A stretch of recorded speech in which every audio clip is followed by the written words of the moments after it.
Boom. I always do that. I always do that.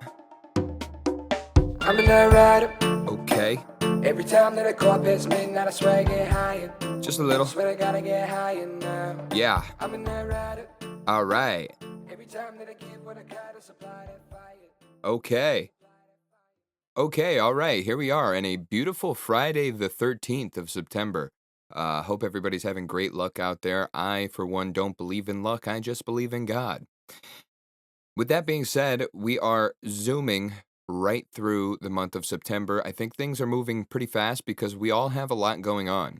One of the key things going on right now is football season. Last night, late in the third quarter, in the first game of week 2, we saw Tua Tagovailoa go down with yet another concussion, and my thoughts and prayers go out to Tua as he recovers from this concussion, which was actually a crazy coincidence caused by the chest of Damar Hamlin. For those who don't know or don't remember, a couple of years ago, Damar Hamlin, a safety for the Buffalo Bills, was playing a lot of minutes due to an injury-riddled season from the Buffalo Bills, and he suffered a case of commotio cordis.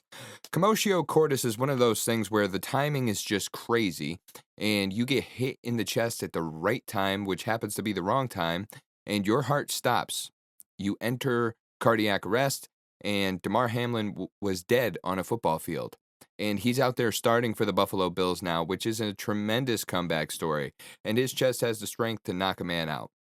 That is a comeback that Americans have to love, because we all love a comeback story. The story of Michael Vick, the story of Damar Hamlin, and we had 3 comebacks in Week 1 football, the Buffalo Bills and the Dolphins both being one of them. We also had the Texans coming back in their game against the Colts.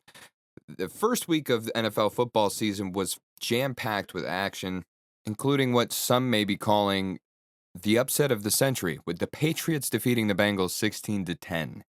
As a Patriots fan, that was shocking to see. I mean, we just completely shut down the run game for the Bengals, as well as kind of contain Jamar Chase and keep Joe Burrow on some skates. Our defensive line looked like a pack of rabid animals out there, just getting after Joe Burrow and making it difficult for him to make a good throw. I think that maybe our expectations of the Patriots were set a little bit lower than usual. So moving forward in this season, I like to see them with success, especially with them taking on the Seahawks at home once again this week. The Seahawks, who had a win over the Broncos, and their rookie quarterback, Bo Nix. It's just it's a pleasure to have football back. I mean, like I was saying last week, it's something to fill up every Sunday, something to look forward to. And it's just, without a doubt, the greatest sport on the planet Earth, and it's all ours. So this week we were mourning a little. Today being Friday, September 13th. A couple days ago was September 11th, and everybody remembers that day in 2001 when the towers fell. I, for one, was in first grade at the time, and I remember them rolling a TV into the classroom and watching as the second plane flew into that building and then eventually being sent home from school. It was an absolute tragedy. And in another tragedy, we had the Panthers getting beat 47-10 by the New Orleans Saints. And the Panthers decided this week to post a never forget memoriam to 9/11 on their Instagram, on their social medias. And the Panthers fans, let's just say, are they're quite the bunch. The highlight section of this post was the comment section of this post was highlighted all over the internet. And I want to go through a couple of these because this is just gold. And to me, when you're going through tragedy or something rough in life, just the best way to get through it is by laughing. Laughter is the best medicine, and understanding that there will be another day. And then if there's not, you're off to eternal salvation. So no matter how terrible things can be or things can look, God has your back, and you have the ability to laugh. We'll go through. One of these comments is never forget 9/8. That would be the date of the Panthers' first game where they got pounced on by the New Orleans Saints. We also have This post is still not safe. Every Sunday feels like I'm reliving 9/11. Sir, a second Saints wide receiver has hit the end zone. Um, a parody of the quote that was whispered into the ear of George Bush as he was sitting in a kindergarten class reading to children. Uh, wow. Uh, Another comment: our towers have been collapsing since 2017. This team makes me wish I was on those planes. No way y'all left the comments on for this one is a really great thing to point out. I won't forget how bad the Saints did us week one. Our 9/11 was this past Sunday. Our 9/11 is every Sunday. Saddam Hussein would be a better defensive coordinator. Uh, RIP to all the lives that were lost. That's great. And that's perfect. That's really all we need to be thinking of. Let's not think of the conspiracy. Let's not think of anything outside of the lives that were lost, and we continue to pray for them. But please, let's play like we have common sense this Sunday. Never forget 10-47. Somebody even had the gall to say our situation is worser than theirs. There's a lot of grammatical errors in that, so uh, let's just move on. You can always look to the internet for a little bit of comedy. Um, they might have a little bit of some people in the comments section. Really, let's just break this down real quick. If you're on the internet and making comments like this, you got to be a little bit miserable to say the least. And I have something here from the Daily Stoic that has Marcus Aurelius's 4 rules for a better life. So let's go over those. 4 rules for a better life from Marcus Aurelius. Focus on the essential. If you seek tranquility, Marcus Aurelius said, do less, not nothing, less. Do only what's truly important, which brings a double satisfaction, he said. You get to do fewer things, and you get to do those fewer things better. Remember this rule daily. Keep a reminder in a place you'll often see. Focus only on what's essential, which is great. Don't push it. Don't sweat the small stuff. Number 2, don't suffer imagined troubles. Don't let your imagination be crushed by life as a whole, Marcus reminded himself. Stick with the situation at hand. Focus on the moment. Waste no time thinking about the monsters that may or may not be up ahead. And that's a big thing for anxiety. People who suffer from anxiety, you're in your head all day. You're thinking constantly. I'm one of those people who is constantly thinking and going through situations that, you know, 9 out of 10 times they don't pop up and they don't happen to be true. And more often than not, you could think these situations into existence by always being worried about them. If you're worried about things that aren't happening, who's to say you're not maybe laying the foundation for those things to actually happen by speaking it into existence? Now, just saying something over and over again isn't going to make anything happen, but your actions have deeper consequences than that, especially if they're related to the way that you think. So just focus on what's ahead of you and move forward. Just keep moving. That's one of the biggest things for me is to continue to keep moving towards my goals, no matter what I go through, no matter what I think of, no matter what possibilities may pop up in my head. The fact remains that there are things ahead of me that I need to tackle and responsibilities that are on my to-do list day to day that I need to check off. And that is the most important thing, is that I'm checking those boxes and moving forward. Next, number 3, never be overheard complaining, not even to yourself. In meditations, Marcus emphasizes this idea over and over and over again. Look inward, not outward. Don't complain. Don't meddle in the affairs of others. When you see someone acting objectionably, remember, when you have acted that way, the Stoic is too busy improving themselves to waste time criticizing others. By distinguishing between what we can and cannot control, it becomes clear that only our choices, deeds, words, and thoughts deserve our focus. Everything else concerns others, not us. And this is one thing that I can definitely say that I'm guilty of. As much as I say at the end of my complaints, it's out of my control, I still will complain, and I don't like to complain. I really do not. I like to just do what I can do, and that's all there is. All you can do is all you can do, and if you've done that, then you've done enough. I mean, honestly, what is stopping you from just doing things?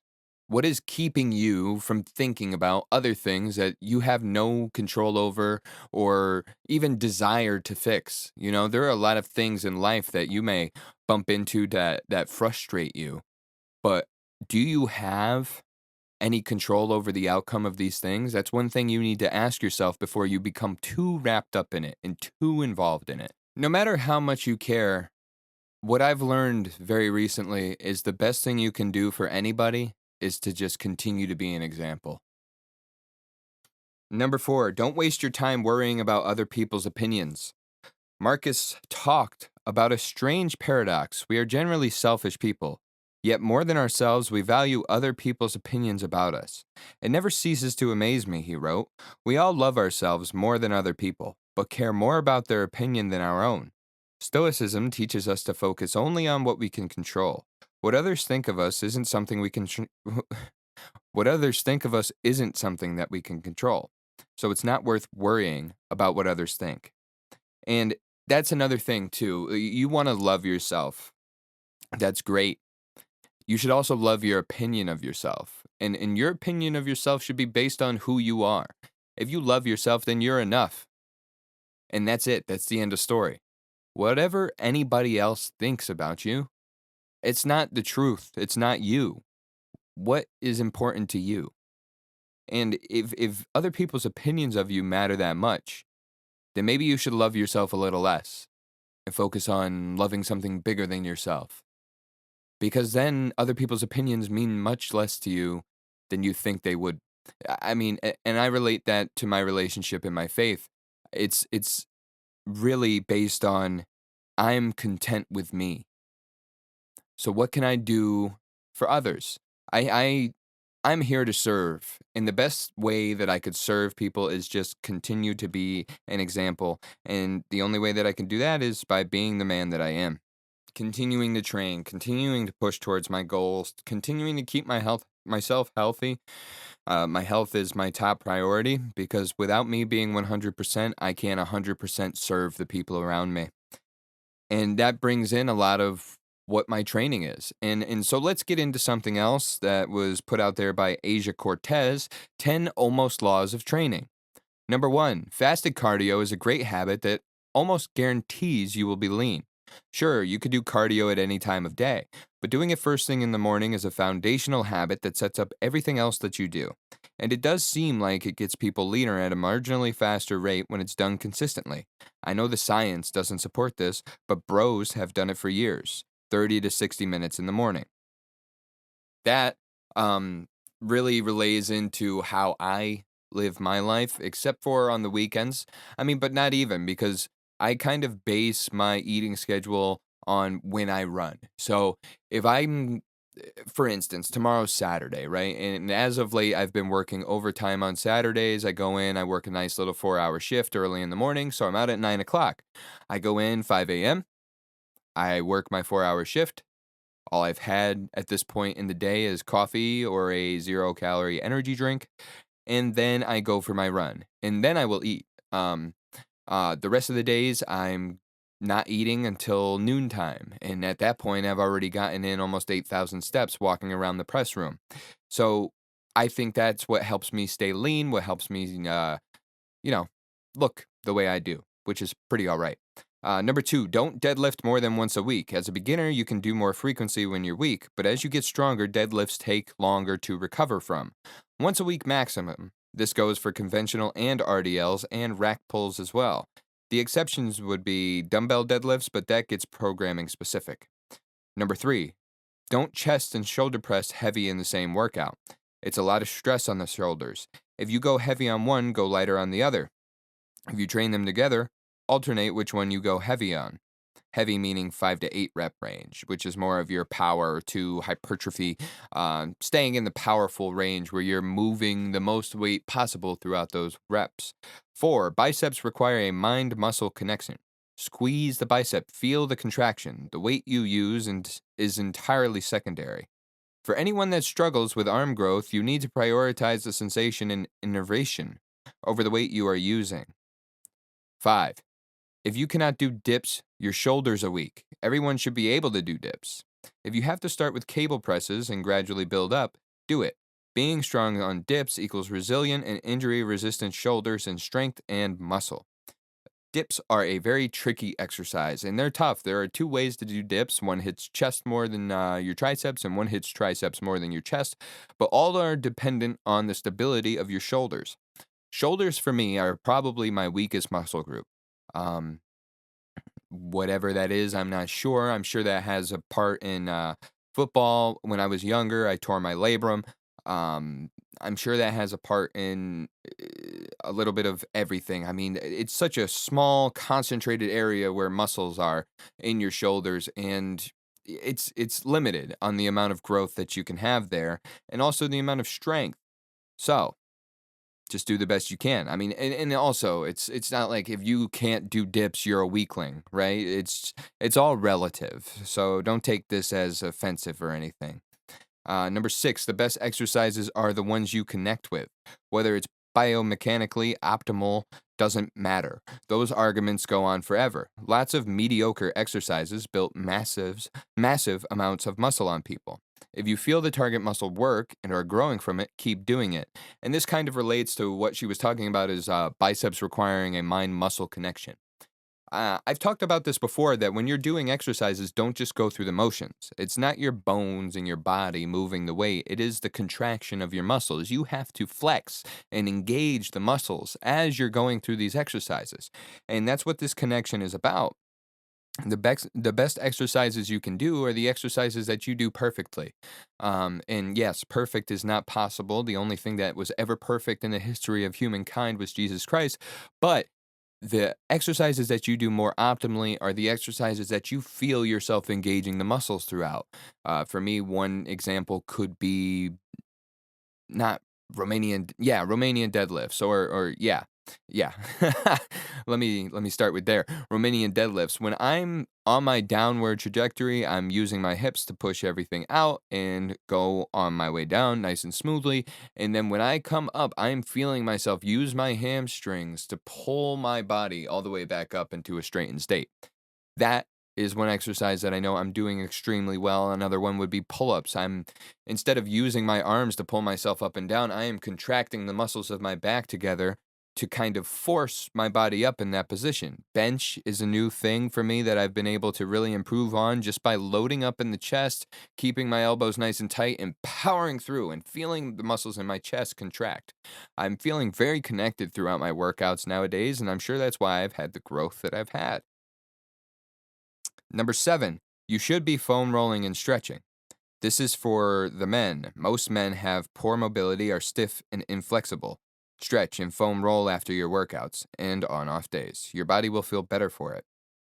Um, the foam roller is huge for me, and I just started getting back on the foam roller about a month and a half ago or so, and I really recognized how much it's beneficial to my recovery. I was having a lot of hamstring tightness, as I do through the summertime. I think a little bit of that has to do with dehydration as well as the output that I'm doing. I'm not really slowing down much with my weights unless if I'm 2 weeks out to a race, I start to deload a little bit, but I'm always running. And when you're out there in the summertime, it really requires a lot from your calves. So I'm always foam rolling out my legs nowadays, and I'm feeling more spring in my step since I started doing that again. Now, stretching is a different story. I stretch every night before I go to bed. That is my bedtime routine. That is my ritual. That is what keeps me in a sense. That is what keeps me whole. That is what keeps me fired up and motivated.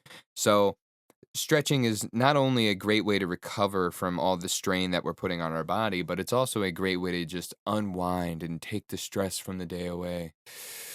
For you to be able to take a deep breath and relax and have yourself a good night's sleep. I used to be a person who said that I could never get to sleep, this, that, and the third, come up with a million different excuses, but stretching before I've gone to bed has helped with that tremendously. And I think it could help you too. Number eight, train to positive failure. Science, you don't need to train to failure. My experience says 90% of people don't push themselves hard enough in training. Forget about leaving reps in reserve. Push yourself on every set. The advantage is you don't need to do as many sets training this way. And this is also another thing that I say when I'm helping people set up workouts. How they ask me, how do you know you're using the right weight? And I say the last rep on every set should be difficult. Then you have your rest and recovery time in between sets and you go at it again. Pretty much every exercise I do, I'm doing 4 sets, 3 to 4 sets, and that's it. And that's enough. That is more than enough if I'm pushing myself to a point where I'm really squeezing out that last rep. And you could be doing the same. Number 9 is a Hindu push up. Uh, Asia loves this exercise and thinks everybody should include it in their program. Like dips, it indicates a healthy upper body, but it also trains shoulders and chest through a full range of motion. Um, the Hindu push-up, I'm not really too sure of what it is, but there is a video in the thread, and I implore everybody to check that out. Uh, Number 10, train your legs with higher reps. 10 to 20 reps a set. Can you go lower? Sure. But I guarantee if you trained the 10 to 20 range for 8 weeks, your legs would be stronger and more muscular than they've ever been. And this is something that I have to agree with. I mean, I start with my compound exercises with a 15 rep set and slowly work myself down to around 8 or 6 to get a more powerful set. But this is a great way to tone yourself out. Your legs are moving all day. They are the strongest muscle group in your body, and they are that for a reason because they are constantly controlling the movement. And so, if you think about that and then think about the rest of your body, you kind of want to reserve the rest of your body because it's more prone for injury. It doesn't get used the same way the rest of your body does. But your legs, on the other hand, are something that can withstand this kind of pressure, can withstand this kind of stress. So, if it can withstand it, go through and demand it. Number 11, for abs, all you need is crunches and leg raises. Some type of decline crunch, some type of leg raise. Do 4 sets, alternate workout to workout. Train in the 8 to 15 rep range and keep it simple. Another thing about this too is your abs are there naturally. You don't need to train 300, 400, 500 reps of crunches in order for your abs to show up. Your abs will show up as you drop body weight. As you drop body fat, your abs will pop out and it will surprise you what's underneath your tummy. And what surprised me underneath this man's tummy was remarkable. The UFC president Dana White completely changed his life in 3 days by doing an 86-hour water fast. He claims, not just him claiming this is also him taking the advice of Gary Brecka, a world renowned scientist who is moving in all of these lanes as far as body health and longevity goes.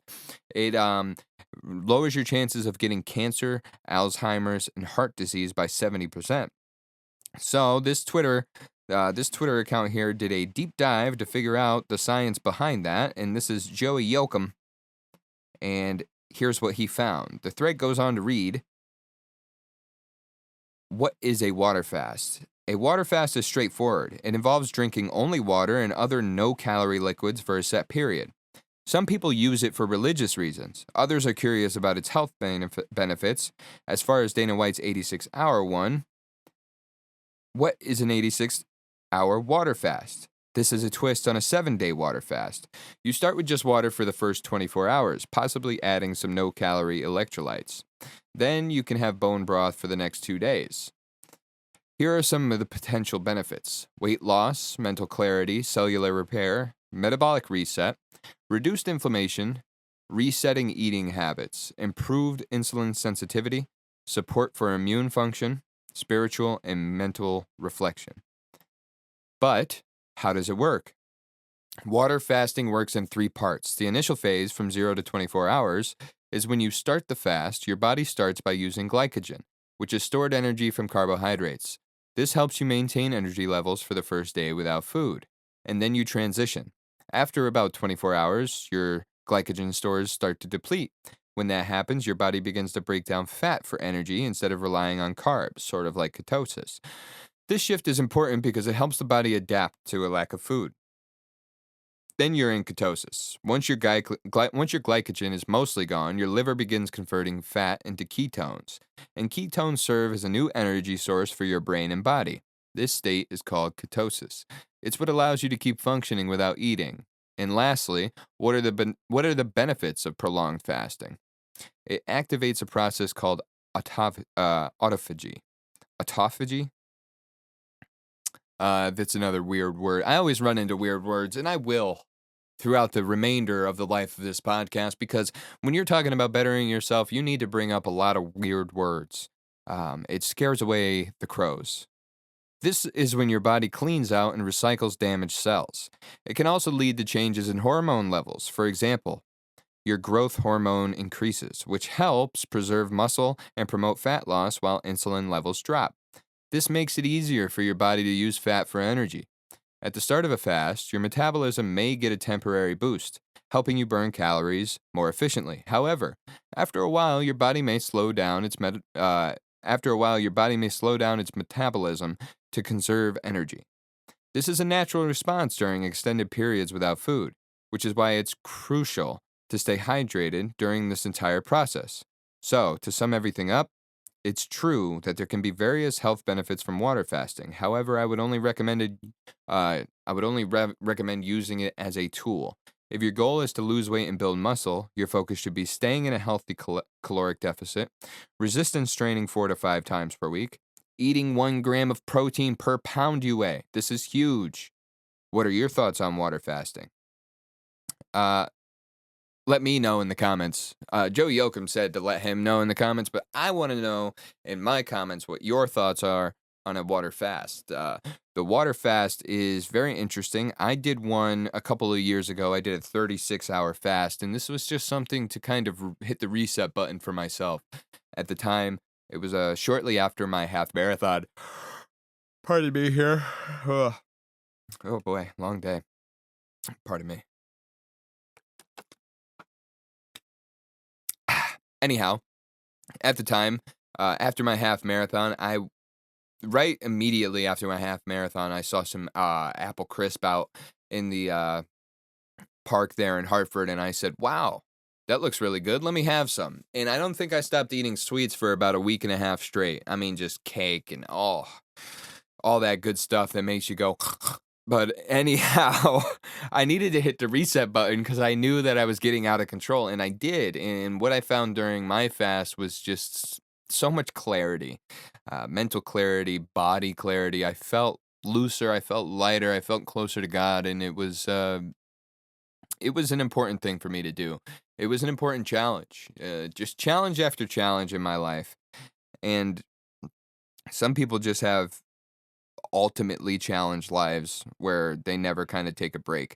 And I mean, I'm reading this book right now about the ultra marathon man, and this guy is an absolute madman, and he just loves to challenge himself and his body and the human resolve and endurance by running for hours, days in the desert. Another madman that I saw a thread of and thought this would be a fun guy to highlight on the podcast for whatever reason is Mike Madman Markham, the man who stole Transformers, built a time machine, and disappeared from Earth. Scientists said his technology was on track. So let's dive into this thread, highlight this guy, and move on with our lives. It's football Sunday, right? So this is going to be coming out at 7 a.m. on Sunday the 15th, and we're going to listen to this podcast. We're going to hit the gym, and we're going to go to church, and then we're going to hit the couch and watch football. Mike Madman Markham. In 1995, then 21-year-old Michael Madman Markham stole 6 power transformers from a Missouri power station for use in a large-scale time machine he was attempting to construct. He wanted to do this so he could find out future lottery then 21-year-old Oldbers.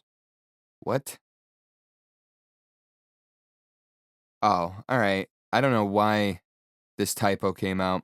He wanted to do this so he could find out future lottery numbers and become rich, while experimenting with a device called I can't talk. While experimenting with a device called a Jacob's ladder, he said he saw something strange, a circular vortex. Mike wanted to see what would happen if he threw a metal screw into this machine. The screw seemed to disappear and then reappear a few feet away after a second or two. Mike thought the screw had traveled through time. Excited by this, he decided to improve his machine, but it caught fire and was destroyed. Instead of giving up, he became even more determined. Since he needed $20,000 worth of transformers for his project, he broke into a power station in King City, Missouri, and stole 6 of them. Later, while testing some things, Mike caused a power outage in his neighborhood, which got the attention of the authorities. When they discovered he had stolen the transformers, he was arrested. And after being released a few months later, Art Bell invited him to discuss his time machine on Coast to Coast Radio. Mike talked about his plans in detail and earned the nickname Madman on the show. As more people heard about his project, he received donations to help him create a larger electromagnetic vortex that could fit a person. A year after his first radio appearance, Mike returned to Coast in 1996. He claimed he was only about a month away from completing his legal time machine and planned to take just his phone with him when he tested it. He claimed to still be experimenting with a now more sophisticated time machine, even upping the ante to incredible proportions. Apparently, the electromagnetic vortex he now generated was large enough for a man to walk through. Art Bell compared what Mike was doing to the Philadelphia experiment and suggested that he throw an insect or animal through the vortex to test it before walking through himself. The interview ended with Markham claiming to be on the cusp of generating the desired amount of voltage. However, in 1997, he mysteriously disappeared without any warning, leaving everyone to wonder if his time machine actually worked or if something had gone wrong. Links to 3 of the interviews are listed in this thread, and I implore you to check them out because, first of all, this seems to be a fascinating story so far, especially with the case that he disappeared. But also, Art Bell and Coast to Coast Radio is a phenomenal show. My dad is he hauls gasoline for a living and he does it overnight. And Coast to Coast was one of those AM radio shows that would be on late at night. And what Art Bell would highlight are just the stories of the paranormal. We're talking vampires, ghosts, everything that you could think of that nobody would want to think of. This stuff was great. It was a great show. So, with that being said, I'm sure these interviews are phenomenal, and I'm going to check them out myself. So many online sources, the thread goes on to say, so many online sources and videos surfaced a story that Mike built his machine several feet in the air inside of his Kansas City warehouse and began throwing guinea pigs inside of the circular vortex as it formed. He claimed the guinea pigs would disappear inside the vortex and reappear in the warehouse parking lot every time, either on the east or west side of the building, never the north or south. Mike decided to test the time machine on himself in 1998. He jumped into the Ark and claimed to wake up in a farm field in Ohio, cold, hungry, and miles from the closest town. He ended up making his way to a homeless shelter in Cincinnati and realized it was now 2000. He had somehow lost 2 years during his journey. He returned to the warehouse in Kansas City only to find it empty with no trace of his notes, records, or the time machine. Another person called Art Bell shortly after Mike disappeared and said he found a newspaper story that said the following. In the 1930s, police found a dead man on the beach in California. He was crushed to death in a strange metal tube. The man was unrecognizable and a mysterious device was found near his body. The caller said the device looked like a cell phone.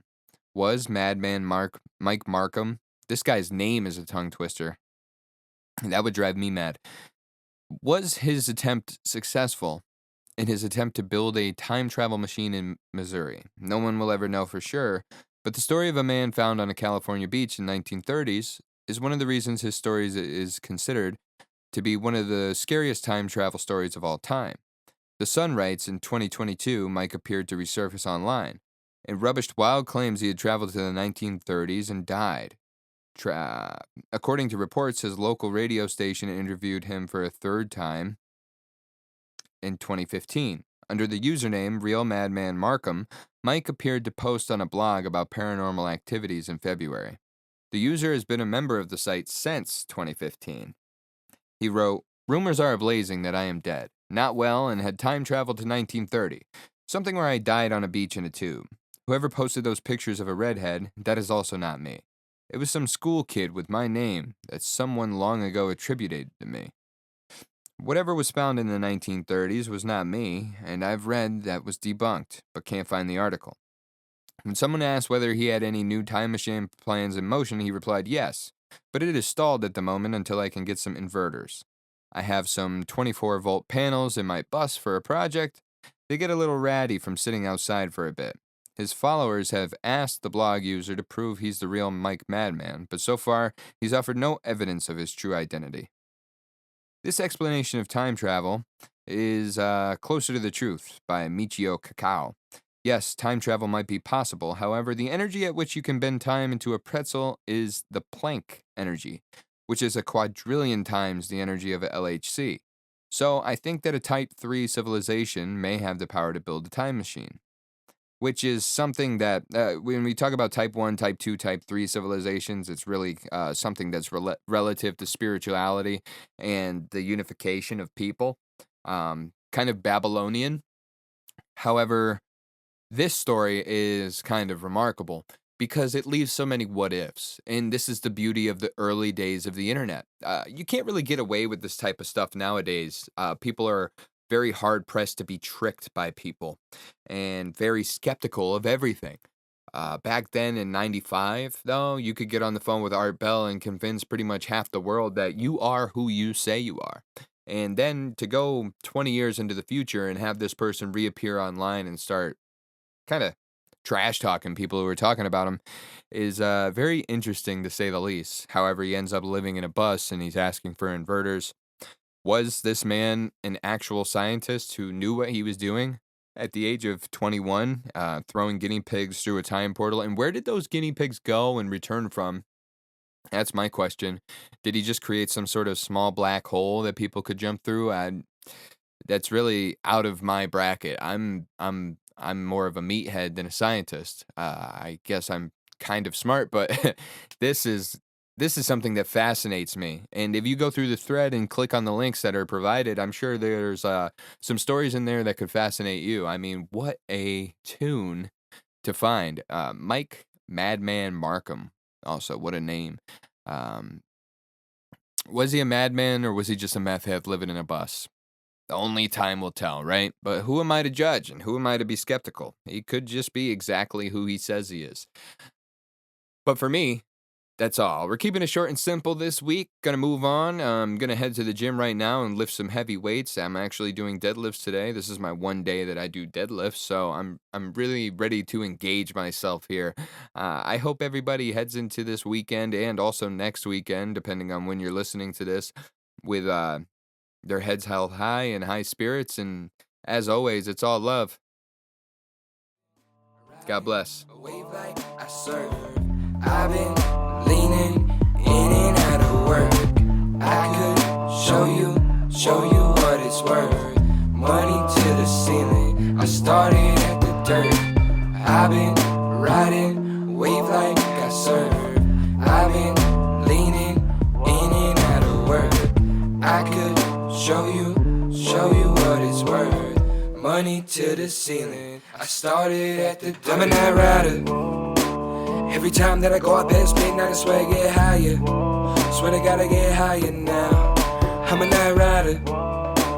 Every time that I give what I got, I supply that fire. I supply that fire, man. I'm a night rider. Every time that I go out past midnight, I swear I get higher. Swear to God I get higher now. I'm a night rider. Every time that I go out past midnight, I swear I get higher. Swear to God I get higher, man.